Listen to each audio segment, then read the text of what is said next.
You're watching the Power Hour. The Power. With DJ Larry Jones on Indie Central TV. All right, you know what time it is. It's time for the Power Hour. I'm your host, DJ Larry Jones, a.k.a. Mr. Important. If you don't know me, then you don't know anybody. And I have a very special guest joining me today. She owns one of the largest bail bond agencies in the state of New York. I want to jump right into this. Ladies and gentlemen, please help me welcome Miss Michelle. How do you pronounce your last name? Let me try. Esquenazi. Esquenazi. How are you? I'm great. How about yourself? I'm doing pretty good. First off, let me thank you for joining me today. I want to jump right into this because you live a very, very, I'm pretty sure, a crazy life in your profession. First of all, let's start off by getting a backstory on you so our viewers can get to know who you are. Now, where are you from originally? Born and raised in Brooklyn, New York. Shout out to Brooklyn, New York. I was born and raised in Harlem, New York, Spanish Harlem. So shout out to New York City. Let's talk about you for a minute. What was your life like growing up in Brooklyn? My father's a Cuban immigrant, always was a shoe salesman. It was a good life. You know, we wore our school clothes to school. We came home, we changed, we went out until it got a little dark, that kind of thing. Yeah. Wasn't it kind of fun back then? Growing up in New York, it was like no other, right? Yes, we rode our bikes. I don't know, we didn't really have electronics or any of that stuff, right? There was none of that back then. We just played Ringolevio and remember that? Yeah. Oh my God, yeah. Remember when they turned on the fire hydrants back then? Yes. In the summertime? It was crazy. I mean, yes. Absolutely. And the ice cream truck would come by. It was like the ice cream truck was epic. And also we would also have the ride truck, the ride truck that would come. Yes. We had a really good life. Growing up in Brooklyn, it made me who I am today. Now, let's go back even further. And I know we're veering off course here, but when you get a fellow New Yorker, you have to veer off course a little bit. What about when the guy come around with the shaved ice? He would shave it and put the little, oh my gosh. And yeah. And then the DJs in the park. I mean, I can talk about this forever. Yes, so can I. Now, at what point did you realize, okay, I want to be in this profession, which is a bail bondsman? I don't think I realized it. I think it realized me. So I was, just by way of information, I'm a domestic violence survivor. I escaped domestic violence at about 26 years old. I had 2 little girls. I was pregnant with my son, and I went on welfare and all of that stuff. And I went back to college day and night, and I was studying paralegal law, and I was going to be somebody. And my cousin married this guy who somehow became a bail bondsman, and he invited me into his place for an interview. And of course I said yes, and I got the job, and I realized pretty quick that I was good at what I was doing, and I was good at helping people. And a lot of people were in really bad situations. It was very emotional. And then I quick realized that the guy I was working for wasn't always like on the up and up. And I kind of thought, I think I could probably do this myself. And the rest is bail bond history. Wow, which you absolutely make, and you're making history right now with who you are. But I want to back up just a second, if you don't mind. Let's talk a little bit about the domestic violence, because I grew up in a household where my dad was abusive to my mom, and that was like crazy. I was too small, too young to actually do anything about it. Right. So I mean, my heart goes out to, survivors. What was your situation like? It was really scary. My ex was 6'4", 275, hands like big mitts. And he would drink at night, and he would send me sailing across the room. And at night I would put my 2 little daughters in the room. I'd move the triple dresser in front of the door, so he couldn't get in. But back in those days, if you called the cops, they didn't really have domestic violence laws at the time. Right. So the cops would come, and depending on how bad I was beat up, either they'd beat the crap out of him and leave him, beaten up, or they would just kind of say, hey, bye. They really wouldn't do very much. Right. Yeah. Right. See, now it's totally different. I mean, totally different situation. But yeah, like I said, I grew up in a household like that, and I can remember as a child going into the closet and putting my fingers in my ears, and I learned that when you wiggle them around real quickly, you can't hear anything. So That's terrible. I would do that as a child and sit in the closet until it was over. So you know, every chance I get, I talk about that and you know, try to help somebody else. Yeah. Now, fast forward, you Okay. become one of the largest Mhm. agencies in New York City. How in the world did that happen? Well, I mean, it happened a lot of hard work, but I once I started building the business, I brought my niece and my nephew into the business, and we opened an office in Nassau County. And then the next natural parlay was to open up the next office in Brooklyn, where we're all from. We opened an office in Brooklyn. We realized that there was a gap in the system whereby there really wasn't excellent servicing for people that had loved ones that became incarcerated. And we became that service sort of entity. We always slept with our cell phones, but when we opened the business, we didn't have cell phones. We had beepers. Right. But um, we just, I always told them, you write a clean book of business, you take care of people the right way, you're honest, and the next day you wake up, you do it all over again. And that's what we did, and that's how we created Empire, and that's how Empire is, the biggest company that there is. Right. Now, I read rather, you spoke to some kids in Long Island. I think it was a high school, right? Yes. And it was pretty interesting. How did they take that? Because I can remember when I was in high school, right? They did this whole, well, it was junior high, and they did this whole scared straight thing on us, and they took us to Rikers Island, right? And I can clearly remember this. It was funny, but it wasn't funny. I'm not going to call his name out, but the guy that was in my class, it was always a tough guy in one of these things, right? He was talking so much crap to the inmate. Right. Now the inmate was behind the cell. He wasn't saying anything back, and the guy that was in my class was like, "Oh, when I'll do this, I'll do that, whatever." So when they let the inmate out, right, they opened the gates. The guy came right out, and I mean, he slapped the crap out of the guy. Just slapped him. The guy fell down. I mean, he's not supposed to touch him, but he did.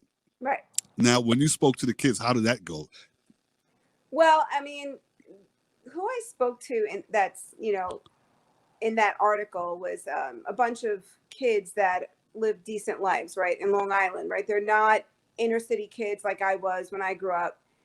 So they're pretty privileged children. And I wanted to explain to them that, bad choices are bad choices, regardless if you're green, purple, orange, or yellow. And when you're arraigned and you go into the system, you're no longer Bobby and Janie and Jody, right? You're 1, 2, 4, 5, 8, 10. That's your number.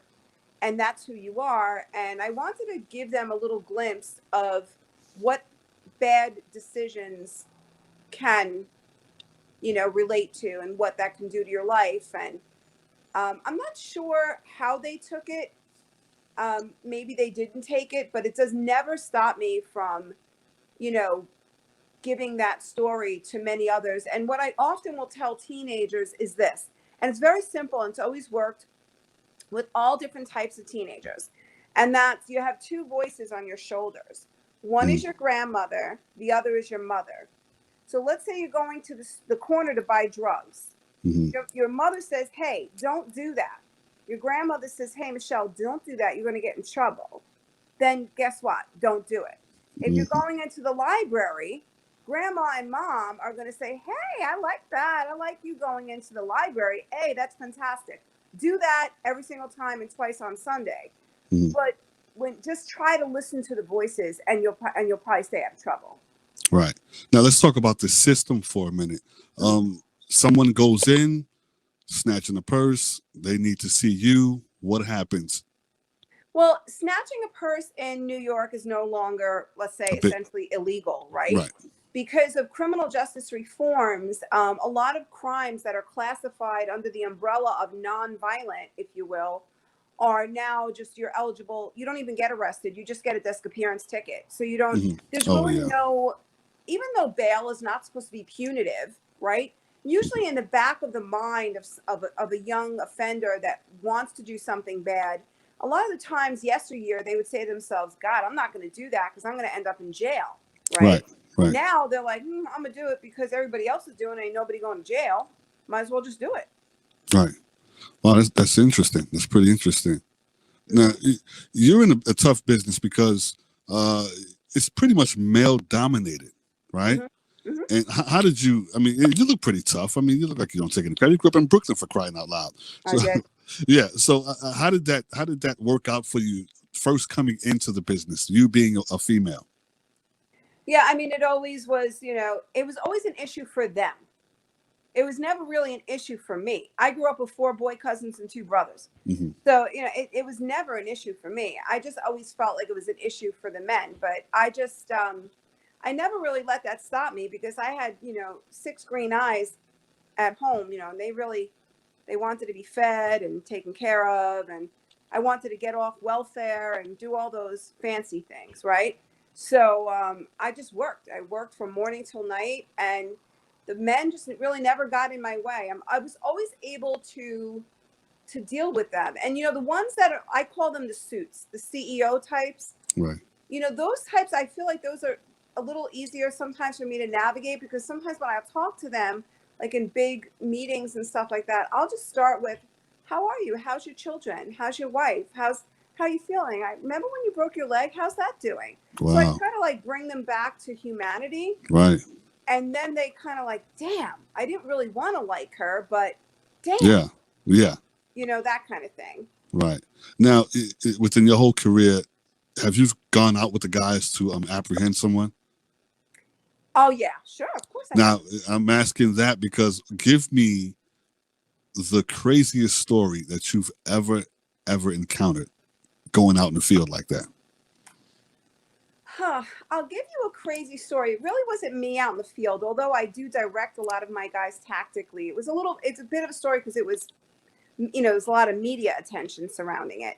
We had gotten a kid out of jail that was kind of homeless, and he did a really bad insurance fraud thing. He pretended he was dead. And anyway, we put him up in a motel. I paid for his room. We brought him clothes. We brought him food. And we really took care of him. Empire and my team really took care of him. And one day, my JoJo, she's one of my hunters, she walks in my office and she goes, "Boss, he didn't show up for court today." I said, "Get out of here. Come on now." And it was true. He didn't show up for court. Well, lo and behold, he went to Ohio.